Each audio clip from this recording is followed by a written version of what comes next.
Hello? Could you hear me? Good. Hello everyone. Thank you all for coming. I just wanted to do a quick round of introduction to the team before we jump into this. So I'm FIRAS, I'm head of decisioning at Standard Life. With me is David Thomas, who's Comet. And Comet have been really integral in bringing a lot of the decisioning capability into Standard Life. So we've functioned together as partners, and so we're presenting together as partners. And with me as well is Jim Shaw. Hello. Jim Shaw is a data architect, and he's really the mastermind. I'm the one who does all the fluffy marketing spiel, and then Jim actually puts it to life. So, He's a marketect, not an architect. Right, so Standard Life, I guess it doesn't need a lot of introduction, but it's a homegrown organization. We do savings and investments. We've got 4.5 million customers on our book. We've got 1.5 million investors across 50 different countries. We're a FTSE 100 company. Obviously, we're a company with a lot of legacy, with a lot of history. We're deemed to be, if you think of Standard Life as a brand, you'd think it's quite a dated brand and quite an old brand. So the real challenge for us is to see how could we actually start bringing Standard Life into modern times. So that's the real challenge. So before I actually kick into the stuff that we are working into, I'm going to leave you with our Chief Marketing Officer, Stephen Ingledew, to talk a bit about that and a bit about the change. So you could have a bit of that. If I could see how to play the video. Do I just need to click it? Hi, my name is Stephen Ingledew. I'm the Managing Director at Standard Life, responsible for marketing. We recognised we needed to evolve our overall business strategy and our overall marketing strategy to support that, to become much more customer driven. We recognised that customers were changing in terms of their expectations of what they wanted from a savings and investment company. And that change was also being fueled by new technology. Rather than just focus in terms of what we manufacture, we're focused much more on the experience that we give to our customers.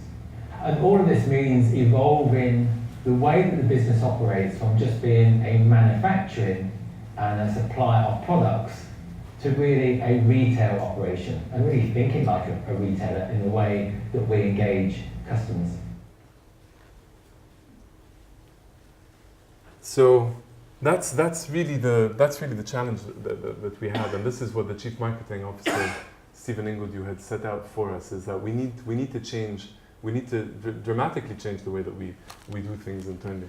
So if we wanted to function as a retailer, we need to appreciate that our customers are across different devices. So I'm going to tout a word which is omnichannel, that obviously you're all very familiar with, so I'm not going to go into that, but that's one of the key things that we said we have to be able to move from old print-based communication, which is what Standard Life used to do, to be able to cater to modern consumers and where they are.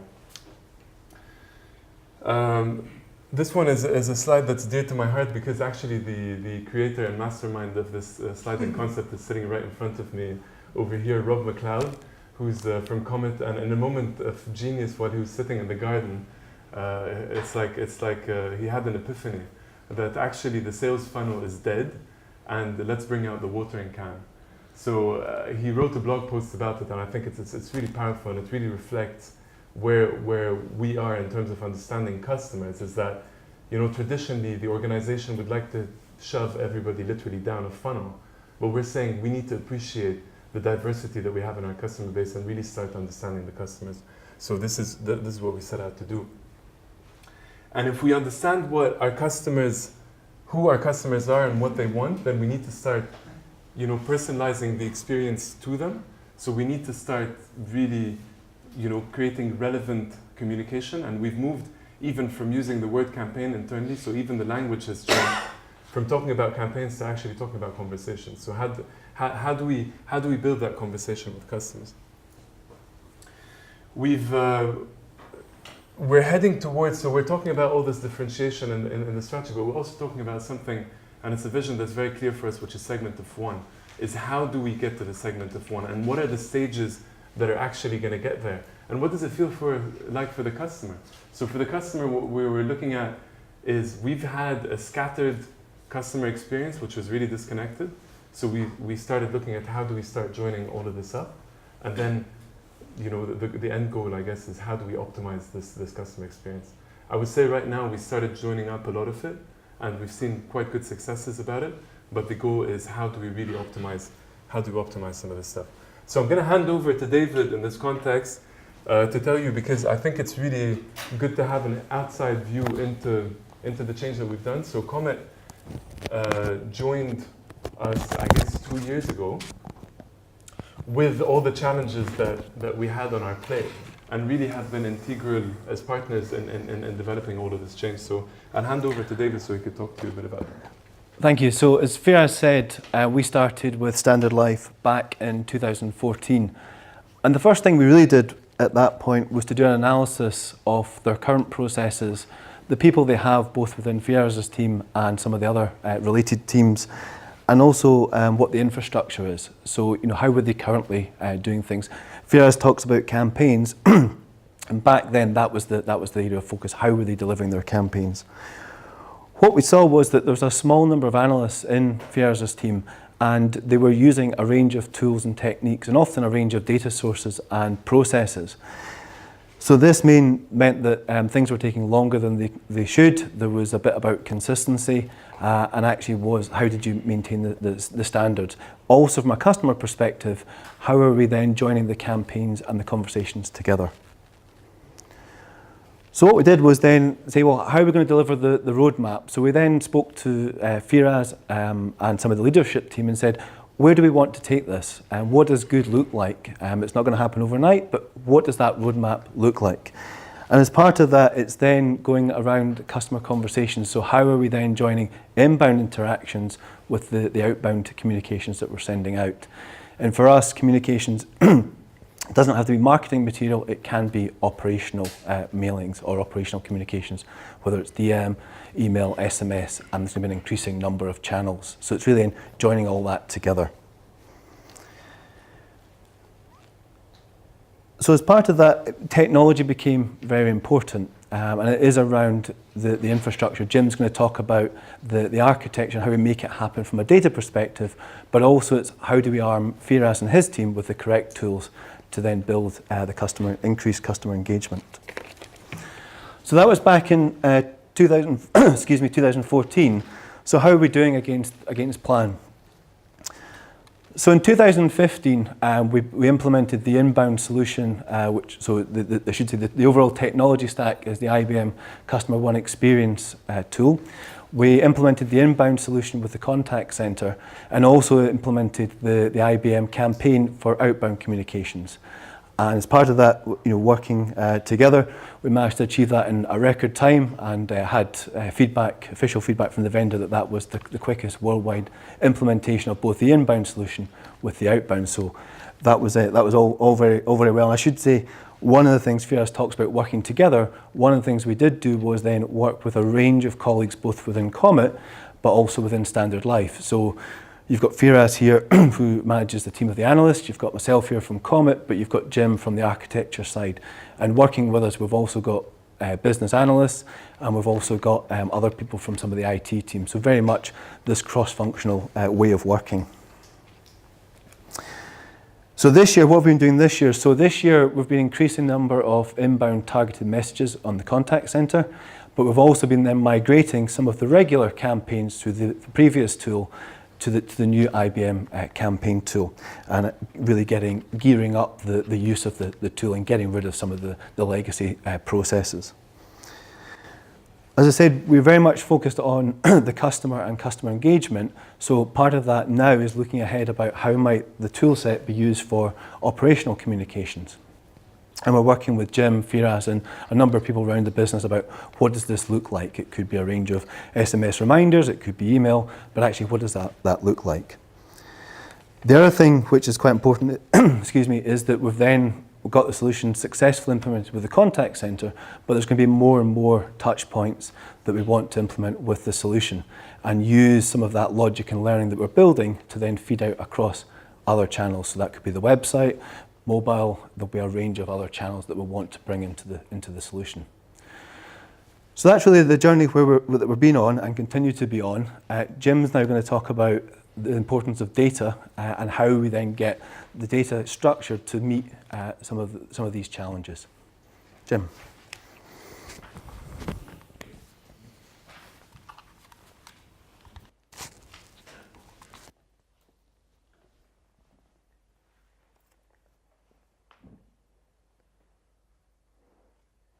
Hi, can you all hear me okay? Hi there. So I'm the techie guy. These guys have got the vision, they know what they want to do, but we've got to deliver it somehow. Delivering data, dead easy, isn't it? No problems ever there. Yeah, that's how it goes in our place. Right, so we know how it goes. We've got to get the data. It's going to be difficult. We're going to have lots of issues. So we just have to do it. So what's happened is we work together. We're all co-located. As an IT person, I'm embedded in the team. So the guys that are setting the vision, setting the requirements, telling us what they want, we're working with them. We're sitting next to them. That makes things a whole load easier. But data is becoming really important, obviously. So we have to respect it. So at this point, so again, I'm a techie guy. We've got all sorts of interesting analogies about driving cars here, which I'm probably going to get wrong. But I think what I'm meant to say is, so we get this data, we respect it, we look after it, but it's a bit like a car. There's no point in waxing it and polishing it if you don't take the thing out the garage. So we've got to get the data, we've got to make sure it's of an appropriate quality, but we've also got to make sure that we utilize it. The other thing we have to do is, when we start looking at data quality, we can't fix everything. We could spend a heck of a lot of budget fixing a lot of stuff, but that's no good. At the end of the day, we're a commercial organisation. We have to make money. So we've got to get the balance. We've got to look after our data, treat it properly, but we've got to be focused on how we do that. Right, this is better for me. We've got away from FIRAS' lovely pictures. And now we get to boxes. I'm an architect, I like boxes. I don't know how well you can read these slides, but what we have is, so this is a summary level. So we've got a much more detailed architecture diagram, but this is it summarised up to make it easy to explain. So what we've done is, we've differentiated our data that exists in existing operational data sources. So we pull data from all sorts of legacy systems on mainframes, DB2 databases, IMS, Oracle, all this horrible stuff that rightly so our marketing colleagues don't want to know anything about. That's not their job. One of our main aims in this is the marketing guys, some of them are spending 80% of their time moving data about, cleaning data, transforming data. That's not their job, that's my job. So the IT guys need to make sure that we can deliver them the data they need in the state they need it in so that it's ready for consumption. So what we do is we bring the data from the operational sources, the customer data sources, and we start to summarize it. We talk about aggregating the data and we start to shape it. So we've got two main aggregated data sources. One's about who the customer is, what products they hold, their demography, the valuations. So that's one customer data source. We've got another data source which is about customer behavior, interactions, when we've sent statements out to customers, when they've phoned back into us. So these are the sources of data that we're then using and shaping for consumption by the marketing guys to do sensible things with. So the data goes from the operational data sources into an analytic data mart. One of the other interesting things we're doing in there is, I have a background in data warehousing, and even when we've been successful with data warehousing, data delivery is just slow.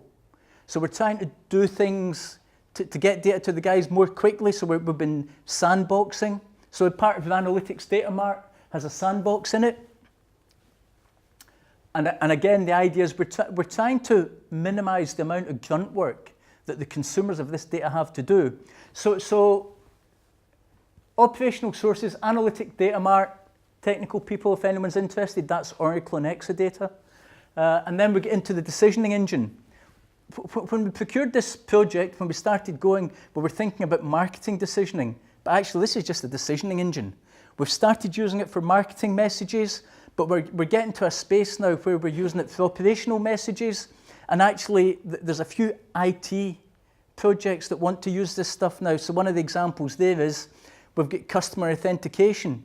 If people are coming in externally over some sort of web application and changing passwords and stuff like that, we want to be able to recognize that sort of thing and then send out some sort of message, some sort of communication to the customer to communicate. And we're doing that sort of thing through our decisioning engine. And our decisioning engine then communicates to the customer touch points. The customer touch points, traditionally it's what we call an agent desktop. So we've got customer services people sitting in a call center with this application in front of them. And what we're doing is we're using the decisioning engine to give them targeted messages. So what is the most sensible thing or the most valuable thing that our CSRs can have a customer conversation about? It might not be sales, it might not be trying to sell somebody a product. It might be about trying to improve data quality, trying to improve the quality of our email addresses so we can communicate more efficiently and more commercially viably with our customers. So the customer touch points include authenticated website, unauthenticated website, and the outbound campaigning, we're putting it out through the email service provider, but we're also pushing out campaign requirements to the traditional white mail. Because within the decisioning engine, we've replaced the traditional outbound marketing campaign with this decisioning engine. So as well as doing outbound marketing, it's doing inbound marketing. Because we want to communicate with customers when they're engaged with Standard Life. You send out white mail or you send out an email, who reads it? If someone's genuinely logged into one of our websites, that might be a good time to give them the message. So we try to give them timely messages, we try to make them relevant. So we're not going to bother with telling 25-year-old people that it's time to set out on a retirement journey. But if somebody who logs in and we happen to know they're 50, then we might start talking to them about retirement journey. And we can only do that because we've got all the information about the customer and we put it through the campaigns and the decisioning engine. But the point is, if you go into the website and the website says, we're talking to you about retirement journey, if you then phone a CSR and you're caught in the queue and somebody's sending you marketing messages, or if the CSR wants to talk to you about something, really it should be retirement journey. If you're getting one channel saying, talk about retirement journey, other channels should be doing the same. Am I okay for time? Yeah. So that's what's happening in the decisioning engine, and we pass it over into the customer touch points and we get a consistent view. And then down at the bottom it says measurement and insight, because one of the key things about this is we have to measure how efficient our marketing campaigns are and our activities are. So measurement's key to this sort of thing. When we embarked in this process, although I'm talking about technical architecture, this was a real transformation of business processes, of the marketing function. It wasn't just about technology, and one of my colleagues said, if we do the technical solution or the non-technical side of the solution, the non-technical side's more important. But obviously the two things have to work together. So what I like to do with this thing now is, this is the technical view, but what I like to do now is sort of say, I can go back to the key points that FIRAS has been making. So with our decisioning engine, we send out timely, relevant, and personalized messages. Always on marketing. But because we're doing the inbound thing, when people log on to the website, we're marketing them when they're engaged. That's always on marketing.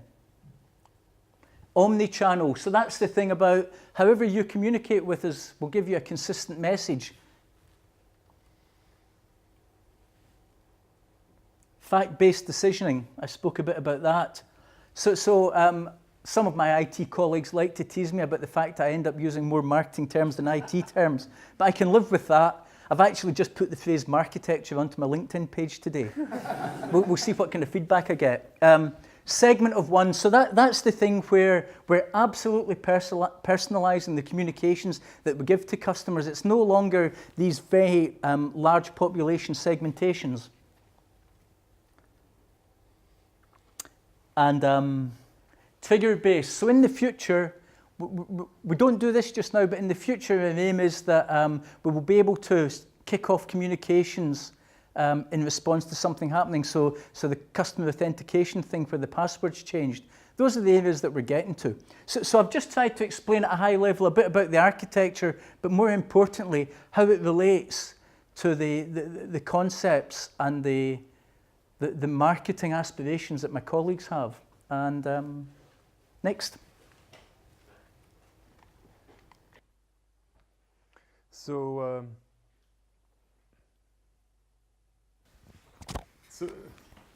this is a bunch of mariachis.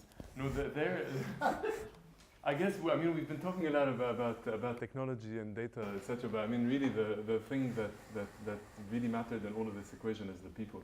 As you know, we went on a massive recruitment spree at the beginning of last year. Across data and analytics, we had about 5-6 people, I would say, and now we're about 50. So that's the kind of trajectory we had to go on. And the kind of people that we got in are people from different industries, people who are not even data related. I've been a comms guy and a DM guy all my life, and then all of a sudden I'm in a role like this. So you know, so it wasn't really, we weren't recruiting people based on what is the exact skill set that you have, but do you embody the right spirit and attitude that we need for the business to actually drive this stuff forward. And I think that we've been relatively successful in that, and we've been able to attract some great talent. Working as well with the comic guys, you know, has been absolutely key. And to Jim's point as well, is we embedded IT within marketing, which was something, and our chief marketing officer talks about a marriage, how marketing married IT, and it's played out a little bit too much, you know, and so there are lots of slides about with very weird pictures on them, but I mean, if you take that aside, essentially, it's a very sound concept. And we've seen when the guys are talking about speed of implementation, IBM recognizing that we're able to do this stuff within 4 months. This is really down to IT, marketing, working hand in hand, none of the usual kind of traditional processes that you have to go through when you have a change project of this kind of magnitude in an organization. So this one, I'm going to pass back to David. Sure. So David's going to talk to you about our predictive analytics function and our wider analytics function. So just to kind of give you a quick overview, the team and the structure of the team is, so my team does, if you want, all the communication, but we've got a predictive analytics team that supports us, and we've got a BI team that supports us. And across these 3 teams, we work in a very integrated fashion to be able to deliver results back to the business. So David will touch on that a bit. So our role in terms of working with the that we work with, one of the things we've been doing with the data science team is then looking at both the predictive around propensity models, but also segmentation. And we're increasingly getting to more and more techniques around text analytics, data visualization, to really try and get at the insight, the nugget of insight that's actually going to drive the positive experience through the decisioning engine. We could probably do a whole separate session on predictive analytics, so if there's a need for that, I'm happy to go with FIRAS and we can get the decision the analytics guys to come back and we do a separate session just on the data science part. One thing that is quite key is that it's really around the speed. So there's no point in taking 3 months to develop a propensity model, a statistical model, if it then takes a further 3 months to get it into live activity. So working with Jim and the team, what we've been able to do is then say, well, actually, realistically, how quickly can we make some of these things happen?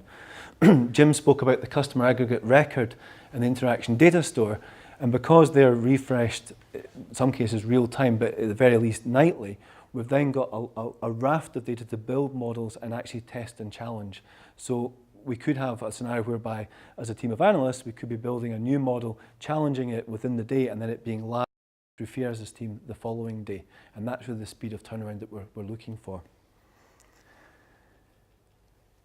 Working with the business intelligence, we've then been looking at the dashboard reporting. and it's not just, and it's really very much interactive dashboards through the Tableau software. That then means that as a group, we can get together and actually real time deep dive into some of the observations that we're seeing, whether it's on campaign or customer conversation reporting, or actually is there another particular business problem that we want to assess. And it could be something to do with the contact center, could be something to do with the website, but you're actually drilling into some of the detail, slicing and dicing in real time, and again looking for that actionable insight. And it's that we can then come back with the marketing guys or the operations guys and replay what we've seen, and with an interpretation of what we think it means for the business. So that's on the analytics and the sort of the real importance of that in what we're doing to really improve the customer experience and develop the engagement with over 4 million customers. What we'd like to do now is talk a little bit around where that's going now. So FIRAS is going to take us through the sort of future applications. So I think the key word over here, I mean, when we started with this project, there was a key phrase that we kept talking about, which is smarter customer engagement at scale. And if we start dissecting that sentence and see the relevancy of it when we started off with the project and today, I think it's really significant. So smart, we talked about understanding our customers more, etc. Scaling up, and the infrastructure that was built in, the capabilities that we now had allowed us to scale up.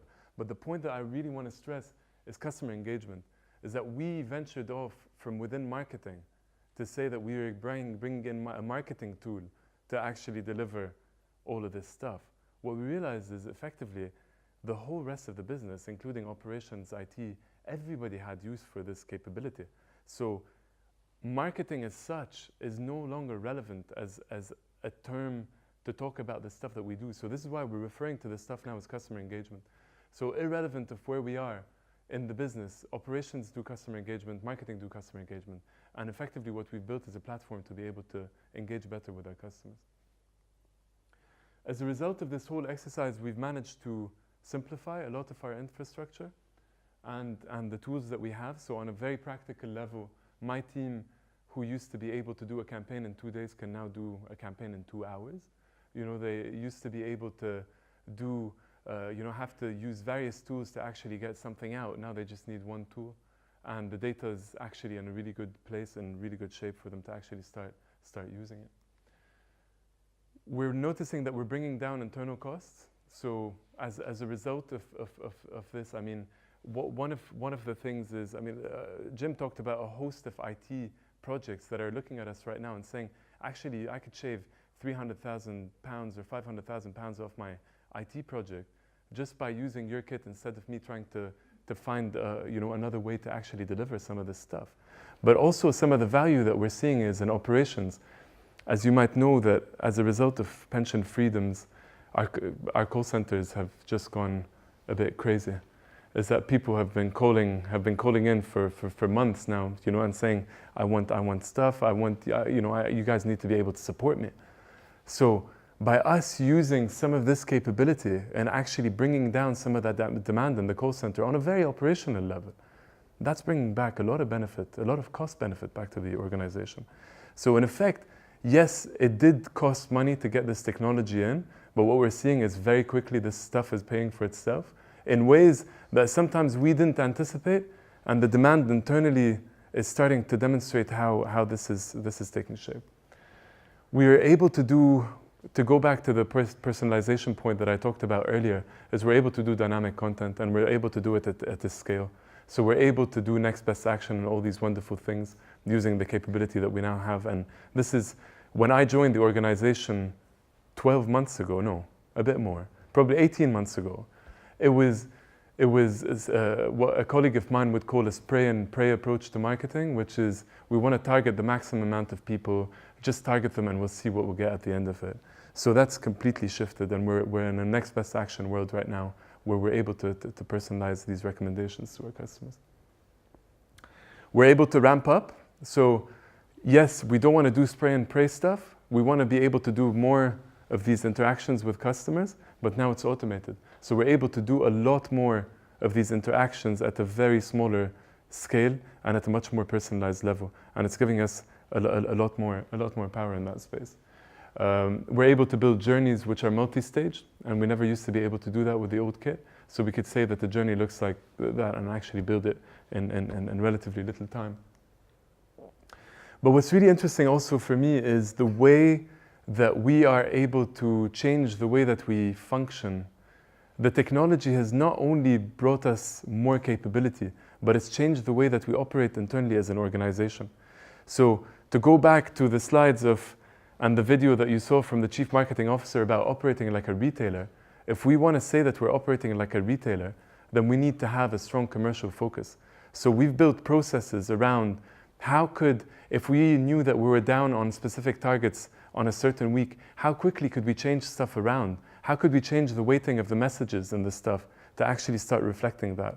And so that requires change not only across our team, it requires change across the organization and the way they function in terms of having the trading focus and having the ability to actually change direction at a very fast pace, which is, to be honest, in retail banking, and some of you who operate in retail banking, this is bread and butter stuff, and who function in retail, but in the pensions, savings and investments world, this is a massive change. So we're able to deliver an improved customer experience. So all of these, like I was mentioning in the customer operations space, and you know, we're able to demonstrate that customers are tangibly giving us feedback that's saying this stuff is making it more relevant. The messages you're giving us are more relevant. We appreciate the conversation. The call center agents are thinking, you guys are giving us the right messages to be able to talk to our customers about, whereas we were struggling to have these conversations previous to that. So Andy Murray, we sponsor him, as you can see. So basically this is about the successes we've had. So some of the stuff that we've talked about. So inbound was an area that we really focused on.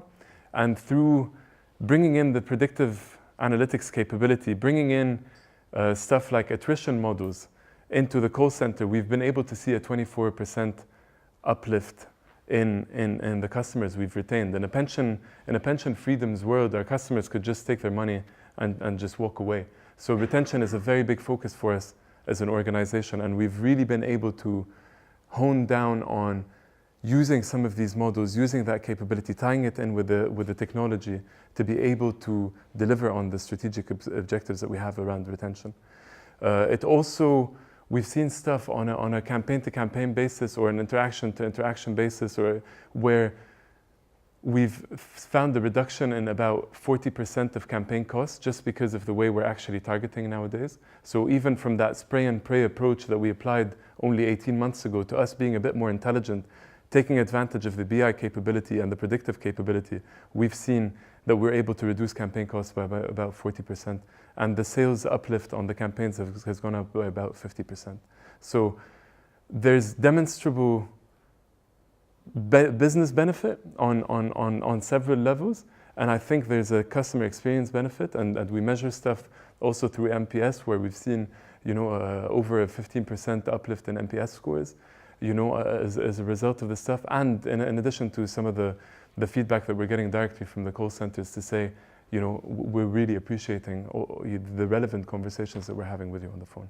So that's it really in a nutshell.